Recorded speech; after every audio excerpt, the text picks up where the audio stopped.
Yep. Hi, David. It's great to see you. Hi, Rose. Good to see you. You too. And everyone watching, hi. I hope that you and your family and your loved ones and everyone are doing well during these really unprecedented times. And David, I just wanted to start off by asking you to really kind of talk about where we are right now. I feel like the country really hasn't mourned. You know, we have over 1.5 million positive cases, over 95,000 deaths, 94, almost 95, according to Johns Hopkins. And I just wanted to start off, I mean, it's a somber note, but I think it's really important to start off by acknowledging that.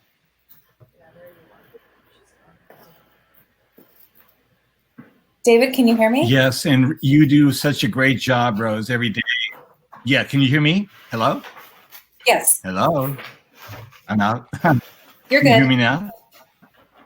Yeah, you're good. Yes. Okay.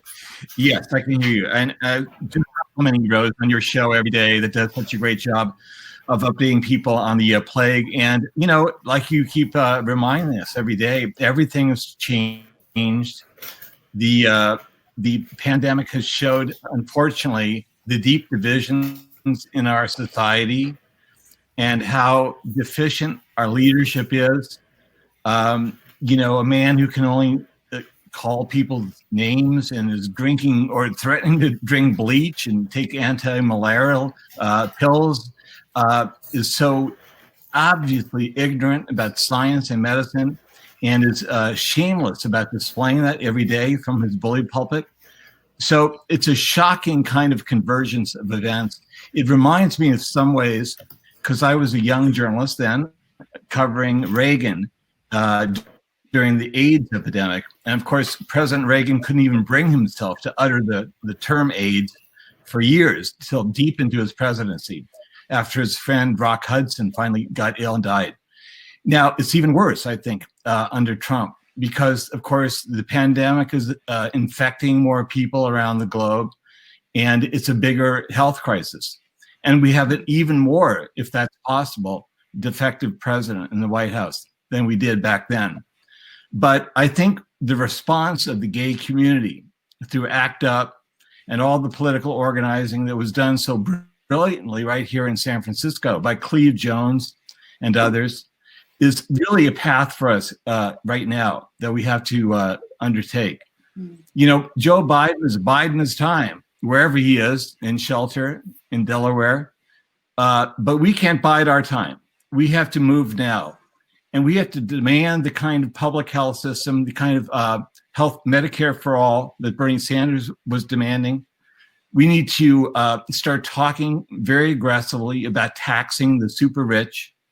Tim Redmond here in San Francisco, the editor of 48 Hills, did a great piece a day or so ago about how the looming budget deficit in our city, San Francisco, could be easily wiped out if we taxed our 75 billionaires just 1 penny of every dollar.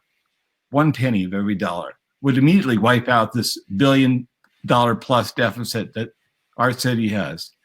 So these billionaires like Jeff Bezos, who I know you were talking about with Robert Reich today on your show, they're not volunteering to pay even a cent more of taxes on the dollar. So we have to move aggressively politically to do that. You know, and David, I also just want to acknowledge all the people who've lost their jobs, because we got new numbers today. 2.4 million more workers applied for unemployment last week. The total is now 39 million. And I think it's important to emphasize that the majority of those who lost their jobs are women and people of color. And then this is another really important stat.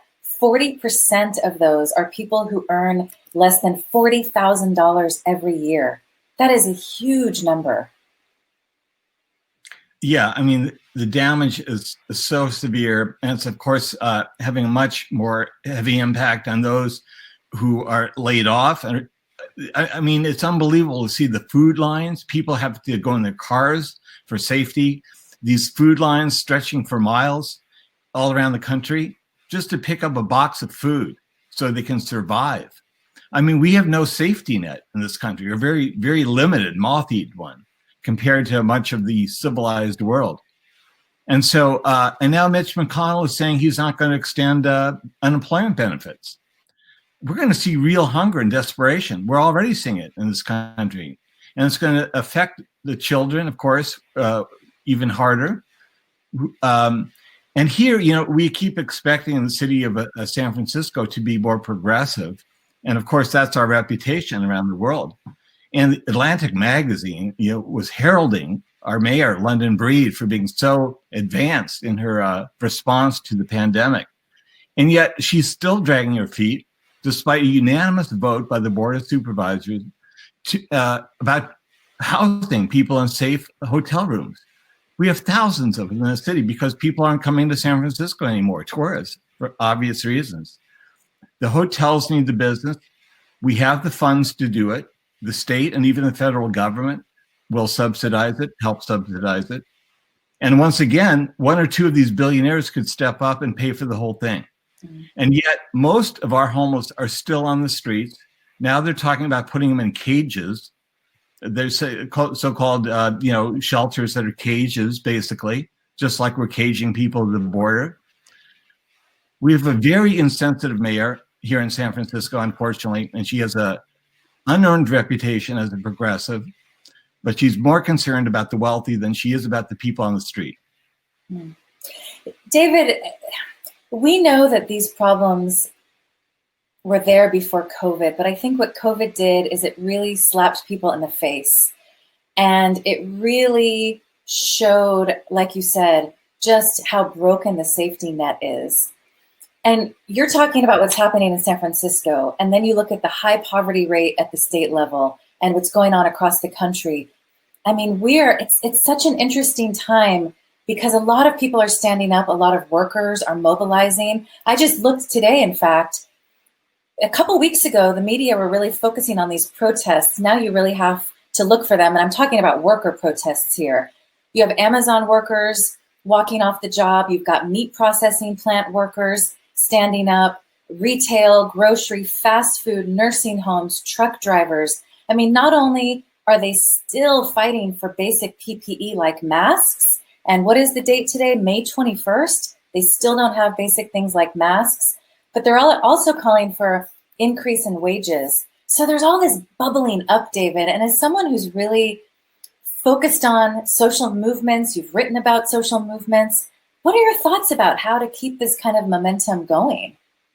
Well, of course, yeah, like you say, Rose, I've been active in these kind of social change movements and writing about them as a journalist ever since high school, really. I got kicked out of my high school in LA halfway through my senior year. I went to a military prep school called Harvard. It was military school at the time, not anymore. And it was during the height of the Vietnam War. And I was sort of asked or compelled to leave. And then my headmaster wrote to every college I applied saying, in 1969, saying I shouldn't be admitted to any college in America because I was a, quote, disciplinary risk. So I want that on my tombstone, actually. I am a disciplinary risk. So I've been, you know, kind of working and writing and doing everything I can to change this country because, you know, I guess it was bred into me at an early age. My mother was a Democrat. My father was a Republican early on. They fought all the time in a very interesting way over the dinner table about their politics. And then my dad went from voting for Goldwater in '64 to George McGovern in '72. So he had quite an evolution himself. He was, you know, a very interesting guy. He helped found the Screen Actors Guild in Hollywood. Lyle Talbot was very political, actually, very, and his thinking did evolve. So from a very early age, all, you know, my entire family and my three siblings, my sister Cindy, who's a doctor in Portland, Oregon, my sister Margaret, who many of you probably have read in New Yorker magazine, Margaret Talbot, and my brother Steve, who's a great public TV film producer, documentary producer. So it's kind of bred in us. I'm so proud of my two sons, Joe Talbot, who may come say hi later, who made The Last Black Man in San Francisco. He's sheltering with us now. his trip to LA was interrupted. And Jimmy Fails, who's the star of that great film, also is sheltering here with us, as well as my younger son, Nat.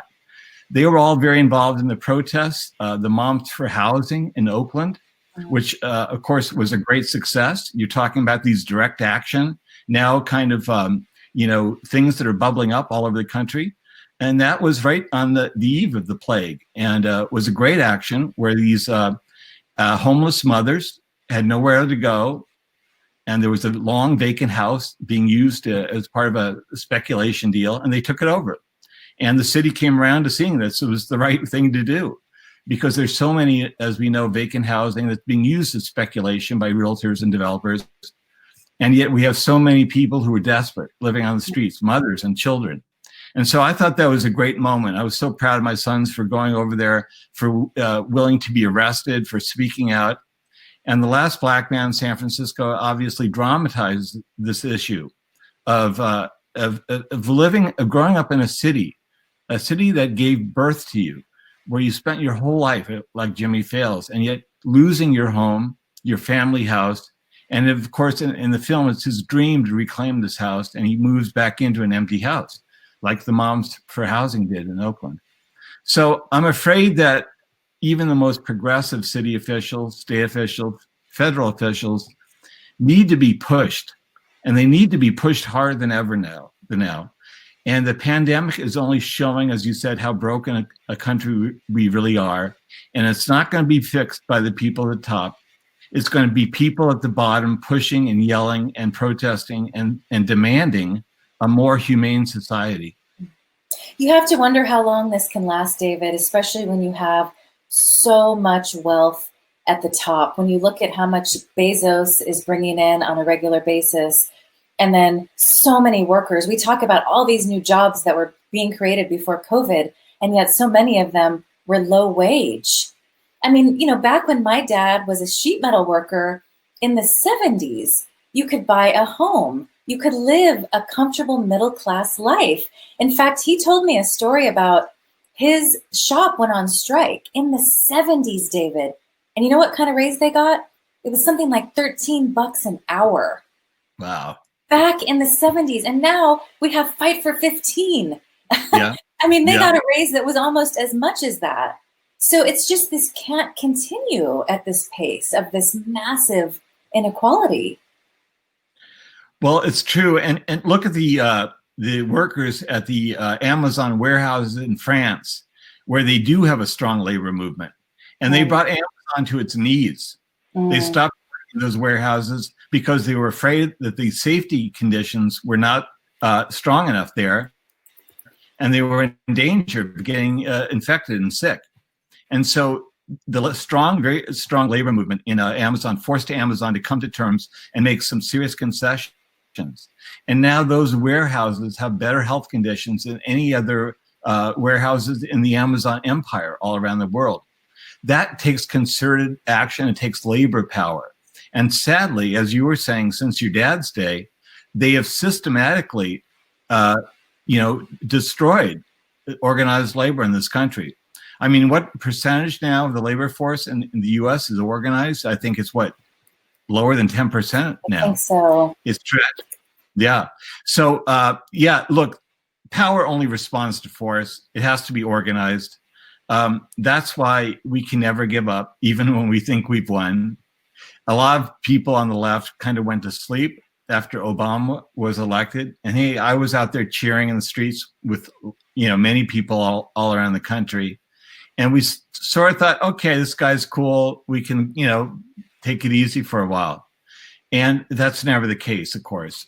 Obama was under constant pressure from the Republican Party, from the military-industrial complex, from Wall Street, from all the power centers in America that are trying to push us backward in time. It's our job to push us forward. We're the 99%. I just happened to be in New York the first day that Zuccotti Park was occupied in the Occupy Wall Street protests. And I hadn't been to something like that in a long time. I was a middle-aged guy by then, but I heard it being covered in my cab on the way into the city from the airport. And I said, take me downtown. I knew I had to see it and feel it. And the energy of that Occupy day, that weekend, was so inspiring to me that I felt like there was people from all types of backgrounds, working class people, students, all different races, men and women. And to see them all come together in this kind of unorganized way, but subtly organized, was a fascinating development. Mm. It did dissipate, though, and I think the lesson of Occupy is that we need to be better organized. It was quite consciously set up as an anti-organized, anti-hierarchical movement. But unfortunately, it didn't have the lasting power of, say, the Tea Party and have the same kind of influence that we need to have in Washington. So my new book actually is called By the Light of Burning Dreams. And my sister Margaret, who I'm really happy to be working with on this book, are going to be looking at 8 different heroes from the 60s and 70s. The American Indian Movement, the Black Panther Party, the gay liberation movement, and so on. Looking at key people within these movements. Some are well-known, some not as well-known. And the mistakes they made and the kind of epiphanies they had that were turning points, not only in their lives, but in the history of America. Mm. And what can we learn today from these amazing kind of, tempests in American history? In our not so recent past, I mean, many of us, like myself, was alive, and I remember these people. I got to interview Bobby Seale. I got to interview Dennis Banks, the leader of the American Indian Movement, shortly before his death. Oh, wow. And I feel that these interviews now are kind of holy. Yeah. That's my responsibility to learn from them what these great heroes who risk so much their lives. I mean, it's amazing to me that Bobby Seale or Dennis Banks lived to be old men after everything they went through, all the murder and the violence that was directed at other activists and other leaders. They kept killing one leader after the next. And of course, my other books deal with the assassinations of the Kennedy brothers. So, we have to be aware of how violent and dangerous the power structure can be when you challenge it. We have to be protective of our leaders. And I think we have to acknowledge the fact that leadership is important. I think a lot of younger activists want to try to deny that and build all flat organizations that are non-hierarchical. And I understand the reason why. And we do have to actually be more diverse in our leadership structures. But leadership is important. People look to people to have a vision and to take them forward. And when they start killing those people, it has a real impact, sadly, on history and on our country. Right. Since you brought up AIM, David, I just wanted to also acknowledge that the Navajo Nation has the highest per capita COVID infection rate. We did a show about this a few weeks ago, and just think about this for a minute. We're in the year 2020. 1 in 3 people, Navajo families, still do not have a sink or a toilet. So we're talking about these crucial problems in this country. We know about Flint, and there are places in California where they don't have access. But 1 in 3 families, no access to a sink or a toilet? Yeah, I mean, this is people need to know their history around this, but it's so absolutely. I drove. I can't drive anymore. I had a stroke 2 years ago, which I write about in my new book. But my younger son Nat, fortunately, loves to drive, and we went on a great road trip last year that took us in part through the Navajo Nation. And I'd gone through the Navajo Nation earlier in my life, and I was appalled to see how poor it still is and how underdeveloped. And it seemed like, a different country, which is what it is. And yet the people have such pride, of course, and a spirit of self-determination. But the resources have been ripped off and denied for so long, for so many generations, that you need a kind of commitment like a Standing Rock of American Indians coming together. And I was there too with my son Nat. We went up to Standing Rock. I know you were there too, Rose. And that, we could talk about that for the rest of the show, our experience there. But just like Zuccotti Park and Occupy Wall Street, I was brought to tears by the incredible showing of energy, people from all around the world coming to the support of these brave, Native Americans taking a stand there. And then, of course, you see that politics do matter. They had won, they had stopped the pipeline with Obama, and then Trump was elected, and everything changed in a matter of hours. Right. That's why politics matters, and that's why we have to get rid of this monster, really, is no other way to put it, this monster who's occupied the White House. Well, and to that point, David, I mean, because we're so focused on COVID, it hit me the other day, the election is less than 6 months away. It's right around the corner. And I want to ask you, since you brought up Occupy and the importance of leaders, I remember covering Occupy at the Embarcadero in San Francisco, and these progressive supervisors came by and wanted to speak. But Occupy members said, you know what? We're not doing politics. We are not part of the system, and they would not allow them to speak. And I just wonder what your thoughts are on that. You know, given where we are right now, a lot of people have been trying to build third parties, but we've got the climate crisis. We just don't have time at this point. So talk a little bit about that. Well, I think that's a fatal error for activists to reject political leaders, politicians. I understand why. Again, we've been sold out so many times by politicians that we've become cynical.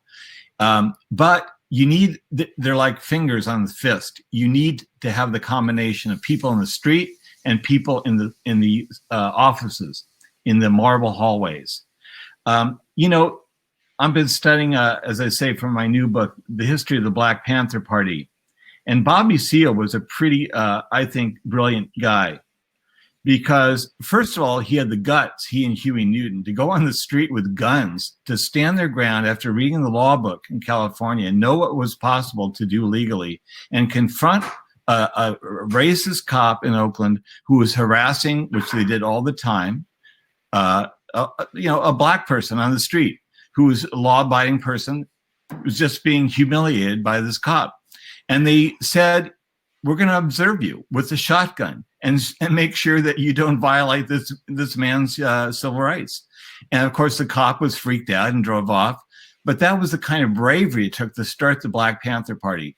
And we see today that Black people still are being harassed and killed with no justice, with no kind of response from government. And often it's at the hands of our police force again. So what did Bobby Seale do after, the Panther Party was known for its militants and violence and so on and being armed? It was actually in self-defense. They made it very plain they were only arming in self-defense. But then Bobby Seale, in a matter of a few years, was running for mayor of Oakland. I believe it was 1973 or 2 maybe. And so he pivoted very quickly from activism, from mobilizing the community to saying, you know what? We have to have power now. We have to take control of City Hall and the City Council because they have great access to resources. We can make people's lives better if we change the spending priorities of the Oakland City Hall. So I think that was a great lesson to be learned, that you mobilize people by taking a stand that's actually where your life is in danger, confronting police who are harassing the community, killing members of your community. And then once you have the kind of, allegiance and you've caught the attention of people, begin to mobilize them politically. We can't write off politics. That's suicide. And I understand these Bernie-crats. I voted for Bernie. I spoke for Bernie. I've written for Bernie. My sons have. I was all for Bernie. I thought he could go all the way. I was deeply disappointed when he didn't. But I sure as in hell going to vote for Joe Biden because Joe Biden is already leaning left. He knows he has to lean left, and we have to keep pushing him left because that's the only way he can win, by unifying the party. Bernie Sanders himself understands this. We need a unified party in November, and then you keep pushing Biden as much as you can. Unfortunately, as I said earlier, leftists went to sleep under Barack Obama. We thought because he was the first African-American president, that he was a cool guy, that he was so smart, that we could, check out. We can't ever check out politically. This country is so broken now. It's so divided. It's so suffering that we need to be mobilized and stay mobilized for years. I want to ask you, David, and then I want to ask you a question about your book, because I really loved it. On Joe Biden, it seems like he could go one of two ways. He can embrace the Goldman Sachs, the Wall Street guys that were brought in under Obama, or he can say, you know what, I'm not going to be giving speeches after this. I'm just going to do the right thing. And I was pleasantly surprised. I listened to a video of Biden and a number of essential workers, mostly meatpacking children, the children of meatpacking workers, which was really interesting. Biden said he supports a $13 an hour wage increase for essential workers, which would double their salaries. I also heard him recently say that on day one, he will, as long as he has a House, a Democratic House and a Senate, his main thing is to ensure that undocumented immigrants have a path to citizenship. So what person do you think Biden's going to be in the White House? Well, it sounds like you're kind of optimistic, Rose. And I plead guilty that I tend to be optimistic as well, against all odds sometimes. I'm Irish. I'm a sentimentalist. I think Biden himself is Irish. And so I think part of Joe Biden, who we've all watched for many years now, he's been in public life forever. I think part of Joe Biden, and he said this, wants to be the new FDR. He knows how broken the country is, and he knows that it needs extensive, reform at this point to get back on track.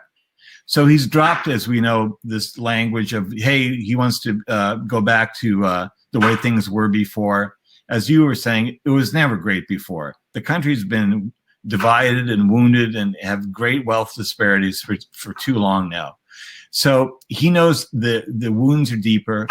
I think that's why he's appointing people like Alexandria Ocasio-Cortez to key advisory committees. He's brought Bernie in close. He's using language, Elizabeth Warren's language from the campaign. He's saying now, famously, he went up against Elizabeth Warren as a senator when he was defending the banking industry against credit card reform, and said that people should be allowed to go bankrupt and suffer the worst sort of punishment of bankruptcy. Now he's changed his tune on that. So I like to think Biden, even age 78, and people make fun of how doddering he is and how he mangles speech, and he is all those things. But I think he does have a heart. And I think he understands how vast the wreckage is in the country now, particularly after 4 years of Trump. So I'll be interested to see who he picks as his VP. I hope it's not another corporate centrist. I hope it's someone from the left wing of the party. When Hillary picked Tim Kaine, this bland white guy from Virginia, it was a complete screw you to Bernie and his wing of the party. It showed how arrogant she was. I don't think Biden is going to be that arrogant. I think he knows what he has to do. He has to tilt left. You just reminded me when Hillary brought Meg Whitman to one of her debates. I think that sent a strong message too. I want to ask you a couple questions, David, before we open it up to questions about your book, Between Heaven and Hell, The Story of My Stroke, which I really loved for so many reasons. I just learned a lot about you. And I've been thinking about, what you learned from that is fascinating, because you really got a front row view to the healthcare system. But it also really changed you in many ways. In fact, yesterday, just on your Facebook page, this is really connected to what you dealt with. You wrote, living life as fully as we can in the shadow of death. That's what we're all doing, some in the coils of mortality more than others. I wake up every day of my life since my stroke in November 2017, feeling entombed by my body, seeing double, dizzy, partially paralyzed on my right side, as if I've been sleeping heavily on it all night long. And I have to say, when we were just talking the last 20 minutes, David, it's like, I almost forgot you had a stroke, but you're still dealing with these things on a daily basis. Yeah, thank you, Rose. I actually am reminded of my deficits every day, as I say, when I wake up, and I can't see without these glasses. They're special glasses. And my right side, from my head to my toes, is kind of feels benumbed, part of it. And I have to walk outdoors with a cane.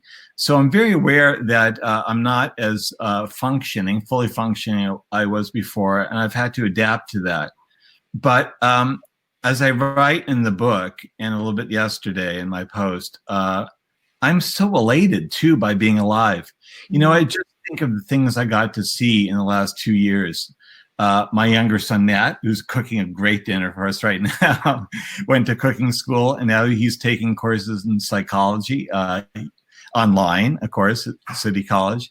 And my older son, as I was saying earlier, Joe Talbot, who, you know, I have to say didn't graduate from high school, and put his mother, Camille, and me through a lot of agonizing over the years. And then we lived to see Joe really self-educate and become an amazing filmmaker and make this truly beautiful movie, The Last Black Man in San Francisco, with you know, someone else who feels like a son to us, Jimmy Fails, as the star. And I lived barely to see that film debut at Sundance last year. And I didn't think I could go up there, the icy streets and so on, high elevation. I thought I couldn't do it, but I did. And I just was brought to tears, you know, having lived to see this. Joe won Best Director Award at Sundance. And then that was the beginning of this magical carpet ride for Jimmy and Joe. And to see that and to see them launched on their careers. As a father, I take much more pride, I think, now in their achievements, the next generation in general, than my own. I feel I've done what I needed to do. I started Salon.com. I showed what a pioneering group of journalists could do when we didn't have strong corporate oversight. I'm proud of, I feel that Karen Croft, my colleague, and I pretty much solved the Kennedy assassination, which was one of the great dark chapters in our history in my lifetime, in my book Brothers and in The Devil's Chessboard. And then I think, you know, the city that I adopted, I grew up in LA, but I've lived here most of my life, San Francisco. I got to tell the wild story of how we liberated the city from a city that was quite conservative before. And the gay, you know, movement, and the women's movement, and the hippies, all of whom poured into the city and really disrupted the city in some profound ways. And there was a really strong backlash, a violent backlash to this cultural revolution that was going on. But in the end, San Francisco values won. And of course, they're being challenged again by the new wealth in the city. And that's a whole other story. But I was proud to tell that story too. So, you know, when I had my stroke, I felt like, you know, well, I could die. And I thought I was dying that night. I was sure my body was going to sleep, one part after the next. I was fading away. And my wife and son, Joe, were there by my bed and said, no, you can't die. And I think I lived actually for them, you know, more than myself. I lived for the people I loved. And I'm still glad that I'm here. I feel I've been given a reprieve. It's a weird resurrection, is the way I feel. I don't feel it's quite my life anymore. It's a second life. You know, I like the series of Game of Thrones. And of course, if you're familiar with the book or the series, you know that Jon Snow, one of the lead characters, is killed and comes back to life at one point. And he's never quite the same after that. That life feels more contingent now. I feel like it's a postscript, but it's a really beautiful postscript. And I'm really enjoying it. Now, before we turn it over to others, I want to ask you a question. Oh, okay. Your voice has become the voice of the city for so many people like me. You do such intelligent interviews with so many people who don't normally have access to the airways and who the media overlook, activists, experts, progressives who are doing great things against all odds. And so I think people have come to depend on you, Rose, as an oasis in the city. We don't have this kind of, sadly, intelligent conversation in the daily newspaper here, the Chronicle, where we should. You know, I worked in the newspapers here, the Examiner and the Chronicle, and you don't see that kind of thing.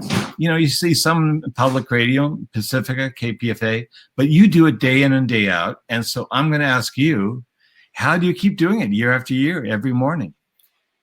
I care so much about these issues, David, and it really just hurts me to see what's happening to our city, to the country. I mean, just to see so many people suffering at a time when there's so many resources and so much wealth in this country. It's just shocking to me. I mean, I've lived in the city since 95. I live up by Golden Gate Park, not in the Haight, a little off the Haight, but it is shocking to see so many bodies on the street day after day, and there are so many more. I wrote a story about older homeless women about, 5 or 7 years ago, and the people I interviewed said, you did not see this in the 80s. You definitely did not see older women on the streets. Now they are everywhere, and sometimes they might be riding BART or the bus. You don't know they're homeless, but they're riding that thing all day long, just waiting to go to a shelter. So that's what keeps me going, just the injustice of it all. And then just having the connection with our listeners. I think people care really deeply about these issues and they want to see change. I mean, during COVID, we're getting so many emails from people, whether it's, I cannot get my unemployment. I had an older woman write me recently. She's got a disability. She's isolated. And she said, I don't know who to call. I need to have my lawn mowed so people don't think it's an abandoned home. And the other thing I think that really keeps us going, and I also want to give a shout out to our producers, Malihe Razazan and Leah Cesarine. We're a small team, but we care so much, is really elevating the voices that don't get into other parts of the media. We did shows recently about janitors. When do you hear a janitor in the media, right? They're using really toxic chemicals right now to get rid of COVID if it's there. They're the ones that are cleaning these buildings and the stores and the grocery stores and all of this. We spoke with the children of meat processing workers. We're going to have them on again next week. Farm workers. I spoke with someone who works at Trader Joe's who's on the front lines. So it's just to be able to have a platform to elevate these voices and to really focus on these issues and to talk about, how did we get here? I mean, to have an hour, David, that is a luxury nowadays. This just didn't happen. I mean, it's been a 40-year plan in the making. And how we have this, so that's the other thing. We have the solutions to so many of our problems, right? Whether it's mass incarceration, the killing of, like you said, we just did a show about Ahmaud Arbery and Breonna Taylor. This just keeps happening over and over again. To massive poverty. How can we have this much poverty in such a wealthy state? I went on a road trip in, 2005. There are parts of the country, Oklahoma, the Panhandle, there's no industry there. Now, I'm not saying it's okay to have poverty there, but you can kind of understand why there's a little more suffering there.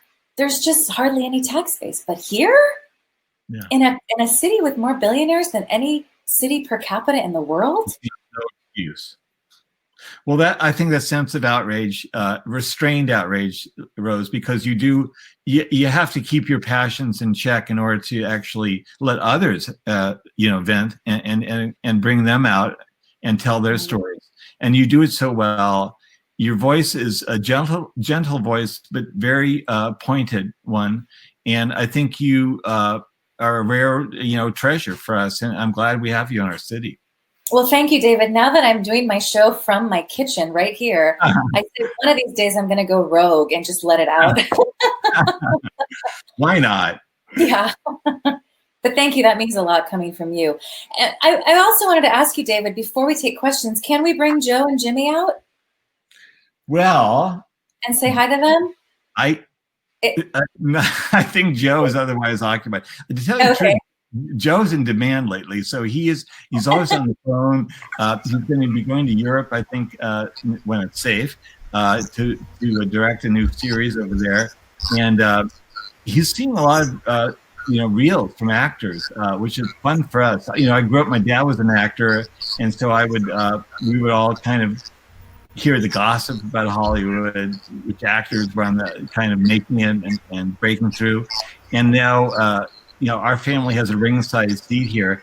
My wife and I loved Normal People. We just watched the final episode the other night. These two young, brilliant Irish actors, And the idea that Joe could be working with some of these talented people, in the near future is wonderful. So anyway, I'm sort of filling in for Joe here. He may show up later. Jimmy's supposed to come too, but he has not arrived yet. But I will see if they can show up soon.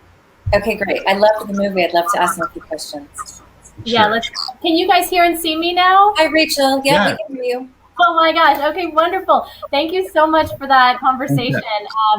I know that's the most important part of what we're doing tonight. So that's what mattered, and that was glorious. I got to hear it and see it, even though I had my technical difficulties. So I just kind of wanted to start, and we do have some questions from the audience, but I just want to hear, like, how has shelter in place been going for you guys and your families, and what does it look like? How is your life?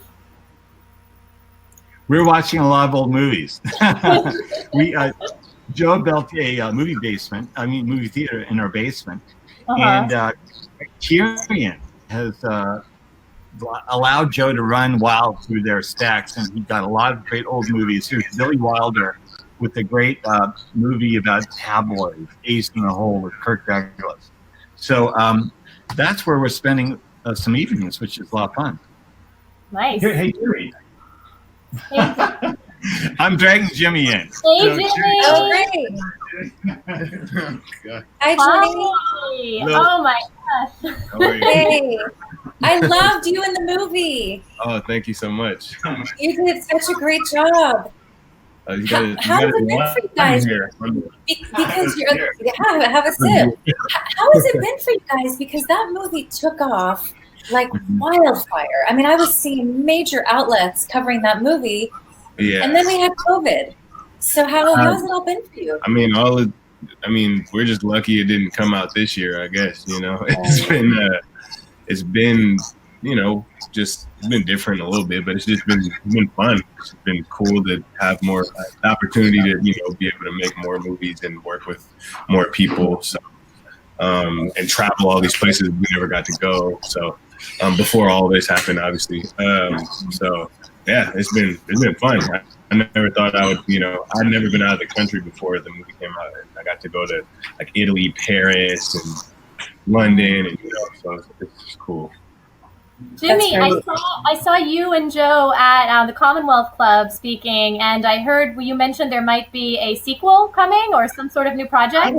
Sequel? Nah, I mean, there's, we want to base the movies that we make in the San Francisco Bay Area, so it's kind of like we're gonna try to always base everything here, but nothing like that's in line with Last Black Men or anything. I think that's the one, and we don't need to do any sequels or anything like that to that movie. But yeah, no, we're working on stuff. We're definitely working on stuff. Jimmy, I just have one more question for you, if you don't mind. The movie really brought up a lot of questions and conversations around the changing city and gentrification. And COVID has just taken that to a whole new level. So I just wonder how you're thinking about those issues right now. Vacation and stuff.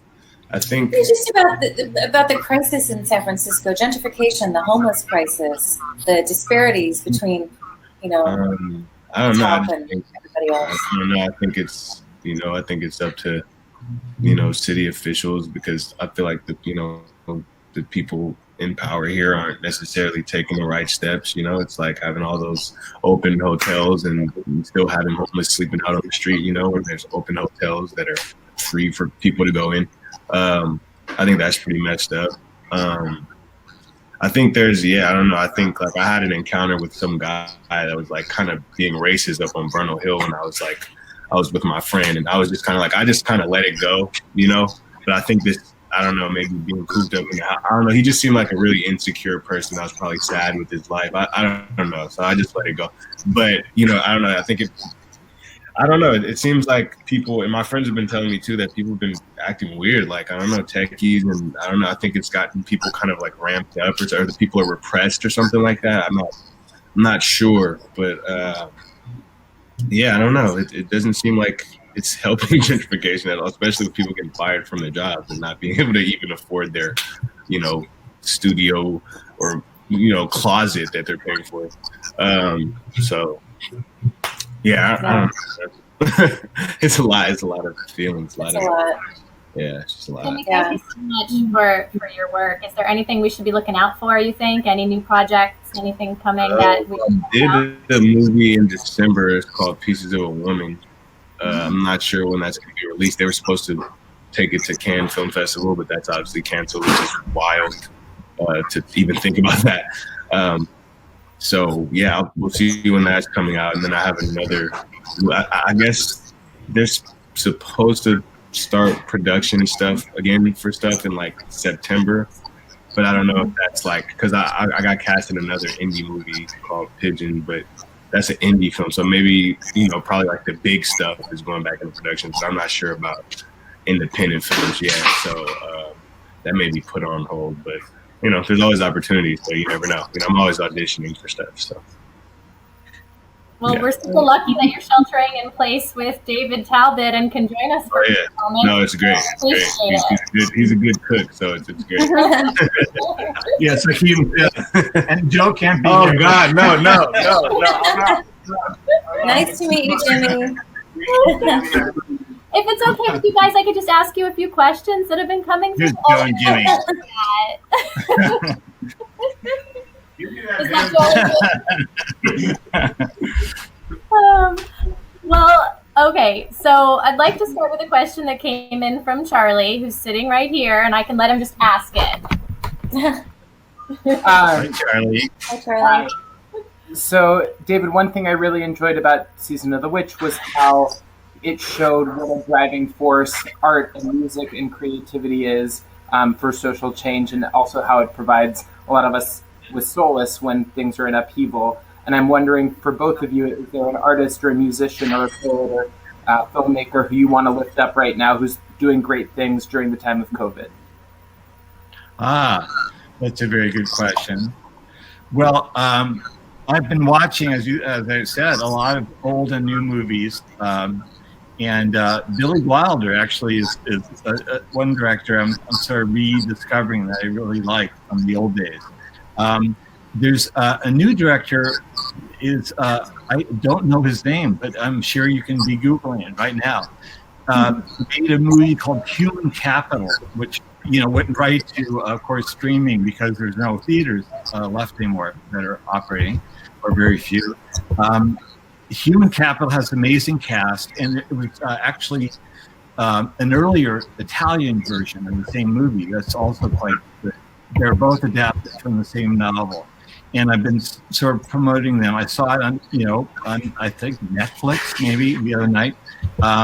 Stars Peter Sarsgaard, Marisa Tomei, who I know Jimmy is a big fan of, and who else? The daughter of Ethan Hawke and Uma Thurman, who's quite great, and also Liev Schreiber. So it's an amazing cast. It's a kind of an adult drama, all about the wages of capital and greed and ambition and so on, and how it can tear people apart.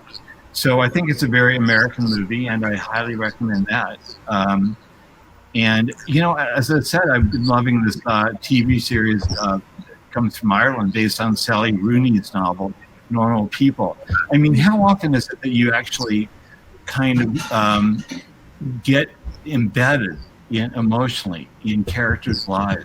I think most American TV and film, and Last Black Man in San Francisco is kind of an exception, actually. You don't really get involved in the humanity of these people, their stories. They're very cynical usually. They're very fast-paced, very shallow. They're very American, very crude. But this Irish movie, or rather TV series, Normal People, about this young love affair and its trials and tribulations, took me right back to being, 20, 21, and how, love just feels like everything in the world to you, and can be devastating. And you become so caught up emotionally in both these young actors. I thought they were brilliant. Daisy Edith Edgar Jones, is it? Daisy Edgar Jones and Paul Mescal, two great Irish actors. So those are my recommendations. Thank you. And Rose? Well, I want to just give a shout out. I am a huge fan of modern dance. and live music. And right now that's not happening. I don't think it's going to come back until next year, which is really hard to accept. And I think it's important for all of us to try to support those local independent venues. Like Dance Mission is one of my favorites. They do amazing political dance. They have the Girl Brigade where they just hit these drums. They did some amazing things when the US invaded Iraq. They do some amazing shows about the climate crisis. They're fantastic. And then just all of our incredible, I love live music. It's kind of my outlet. And I think about all these venues that are shut down. And we've got to do something to make sure that they do not close. Because without that culture, I can't even think about it. And I'm talking especially, I mean, even the ballet, the San Francisco Ballet is suffering. And I love the ballet. They have, some big donors, but they're even suffering right now. So it's the donors, the big institutions down to the small ones. And we just need to do whatever we can to make sure that they somehow make it through this. Yeah, one of the institutions I love the most, and it took me back actually to the old days of seeing the Jefferson Airplane and Grateful Dead in the park playing for free, Big Brother and the Holding Company, the bands I wrote about in Season of the Witch. There was so much a part, as Charlie was saying, of the kind of life of the city. And, they were our soundtrack. And more than our soundtrack, they were kind of our the poetry in our soul. Music was so vital to us. And, I had some of that kind of same vibe from the Hardly Strictly Bluegrass Festival, which I used to go to, also very free. And that, speaking to Rose's point, was because of the generosity of one very wealthy guy, Warren Hellman. May he rest in peace. He was a Republican, but he gave his money to some wonderful causes, to journalists and progressive journalism and to music. He loved the banjo. He played the banjo, and he knew it was important to have a festival like that every year in the city that was free. And the amazing lineup of acts, younger acts and older acts, is quite extraordinary. And they probably won't happen this year, maybe, but not this year. But like Rose said, we have to find a way. In his case, Warren was kind of, I guess, it's still funded by his foundation. But so many of our art troops, our dance troops and music and so on, they're suffering now, and we have to find a way to support them. Yeah. David, so your book, it focuses a lot on healthcare and the healthcare you received in your experience and what you went through medically and with your family and your providers. And in the time of COVID, you've got to be reflecting on how different that is, how the variability now for folks who might fall sick. Any reflections on that, or what are your thoughts? Yeah, I loved my nursing team, I have to say, at Davies campus, where their stroke ward, where I was taken in the middle of my stroke, because it lasted over 48 hours. It was a stuttering stroke, it was called. And I was a mess. I thought I was dying and losing more and more of my functioning as the stroke progressed. And they monitored me to see if I was going to be able to be rehabilitated. And thank God the damage stopped at a certain point, and they realized, they assessed me very clinically and said that they could help rehabilitate me. And they did over a 5-week period. I was in Davies, and they were extraordinary. And Rebecca was my speech coach. I couldn't speak at all. You can understand I have some difficulty now, but I amazingly speak much better than I could back in the hospital. And then when I came home, I had therapy at home as well that lasted weeks and weeks. So those people became like family to me, and they were from all around the world, as I write in my book. And Rachel, from working in the hospital, that it's a global workforce. It's a really screw you to Donald Trump's narrow nationalism. There's people, the nurses from Ethiopia, Guatemala, Russia, Germany, the Philippines, and these are my heroes. And I'll love them for the rest of my life, because they put me together again, piece by piece, and wouldn't accept the fact that there were many days I couldn't work, I couldn't function. They believed that I could write again. They taught me how to type again. My hand was a claw more than a hand. And these people are so gentle but forceful at the same time. And, Rebecca told me, who is my speech therapist, that now they couldn't even let family members in to see stroke patients because of the COVID virus. They're afraid, of course, that that people coming into the hospital could spread the infection. So I can't imagine being confined to the stroke ward as I was week after week without my loved ones coming to visit me, my wife and my sons, who were so important to me. In fact, they slept often in my, in a cot in my hospital room. And just knowing they were there was so comforting to me, because hospitals, particularly in the middle of the night, can be very, scary and weird. So, my heart goes out to, the people at the stroke ward now, because they're working under very, very difficult circumstances. They're not working on coronavirus patients, but they're working on people who are severely damaged. And, shit happens still, even in the middle of a pandemic, other health emergencies. So people are being taken to the hospital every day with heart emergencies, strokes and so on. And it's up to these people to help people, rebuild. How, okay, I heard a rumor yesterday, which you guys can say isn't happening, but I heard a rumor that maybe there's a project underway that you guys are working on, and is that something we could hear about, or not yet? Well, maybe a little bit. Okay. Rose is looking at me. Rose and I, can we talk about it, Rose? Sure. Okay. We're taking over Fox News, Rose and I. Yes. Sean Hannity has been fired. Rose is going to be sitting in for Sean Hannity.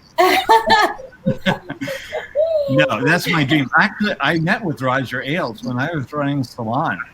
We thought we'd take him up on this fair and balanced thing, right? And we said, hey, what about having a left-wing program on your network from Salon, And so he knew that we were calling him on his, bullshit. And so he ended up taking a meeting in his office with us for about an hour and a half, and basically gloating through most of the time and saying why he could fit us into his programming. But it's always been my idea that progressives have to be a little more ambitious. And they do have to channel some evil, brilliant evil people like Roger Ailes, who did, I think big in his with Fox News. And MSNBC was supposed to be our great left-wing hope. And that has been a sorry disappointment to many of us. Before COVID, their shows were filled with mainly national security talking heads. It's, not my idea of what a progressive programming should be. So I've been thinking lately about getting off my own platform, which is Facebook, where I work for free for Mark Zuckerberg, and starting a podcast network with some people I know who are very experienced with radio and podcasting.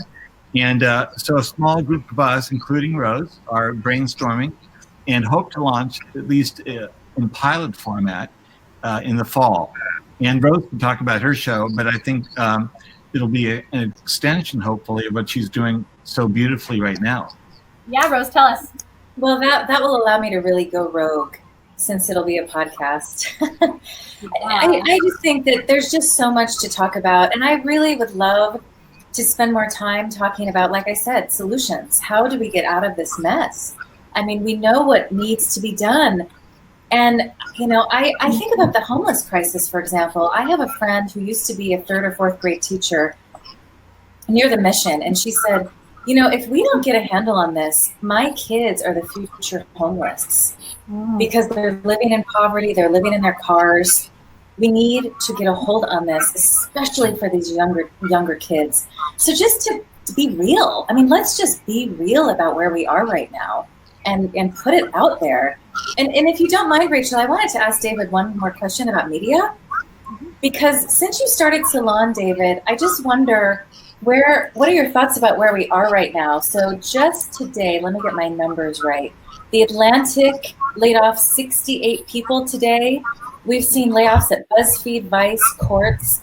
Pointer is keeping track of all these layoffs and furloughs. it would take me 15 minutes just to read the long list. You know, here in California, we're losing daily papers.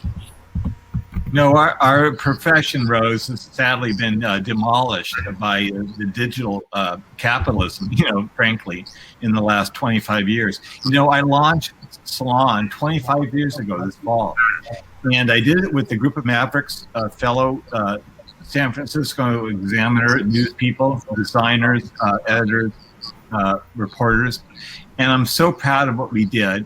We got some seed funding from Apple and then Adobe, and we were off and running. And it really was, as I've said many times, like inmates running the asylum. We had because they hadn't figured out the web at the time. Like I write in my book, they thought the World Wide Web was some kind of international tennis tournament. I mean, most big media companies were really clueless. And so we had the advantage of the early entry into this amazing new medium. We don't have that now. They quickly colonized, they being, you know, major media corporations. They colonized this medium, podcasting. They're in control of everything else. But I still always believe that talent will out. And if we can get our act together, we being the media workers who actually produce these shows and break the stories and write beautifully and have our own audiences. And if we can cut out the middlemen, these corporate people who, you know, just are sucking up all the resources like Google and Facebook, you know, without producing anything of value themselves, why are they dominating the ad markets? You know, I mean, it's a crime, really. It's intellectual property theft. So I feel there's got to be a way of disintermediating the corporate, middle people, and creating something that is so compelling that you can only find, with what you're producing, and reaching an audience directly. And we found that to be the case at Salon. During the height of the Clinton impeachment crisis, the entire media was focused on lynching Clinton over a consensual sex act. You know, the guy was a pig. We all know that now. He was sexist and exploited women, but it was a consensual sex act. There was nothing criminal about what he did with his intern, Monica Lewinsky. And the alternative would have been Newt Gingrich taking over the U.S. government. So, you know, for our sins, Salon got in there and started investigative reporting, not on Clinton, but on Kenneth Starr and this vast right-wing conspiracy, as Hillary Clinton called it. And our circulation took off. We got tons of bomb threats, death threats, advertising boycotts. They tried every way in the world to drive my little company out of business. We were in the parking lot while they combed the office building for bombs one day. The landlady was really not happy with us that day. But we got 100,000 people eventually to pay $40 a year, which, as you know, back then particularly, was unheard of on the internet. We raised $4 million a year from people who believed in what we were doing, because no one else was doing that kind of journalism. I still believe that you can do that. You can go directly to people, as Rose was doing in her station today, and saying, if you value what we're doing, you've got to dig deep. Even if you don't have that much money, give what you can. Right. We shouldn't be giving our dollars to Google and Facebook and allowing them to mine our data and exploit us. We should be actually supporting independent media. Thank you. Thank you guys both so much. We are about to get to the raffle, but first I just wanted to share a little bit about THD because I didn't get to do it in the beginning due to technical difficulties. And then we'll be giving away 5 copies of David's new book. But for many of you that don't know about the Telegraph Hill Dwellers, they're a very old neighborhood organization. We turned 65 last year, had a giant party on Coit Tower at Pioneer Park, been around 66 years. Their mission is to build community, celebrate history, traditions, beautify and improve the hillside, preserve and protect historical sites, character, engage in city affairs, whenever necessary, stand up for the hill. We hold events usually 4 to 12 times a year. Of course, we're moving towards this event series, and we couldn't be happier that we had Rose Aguilar and David Talbot here for our very first virtual event. Moving on, we're going to have, I think our next event in the series is going to be a wine tasting.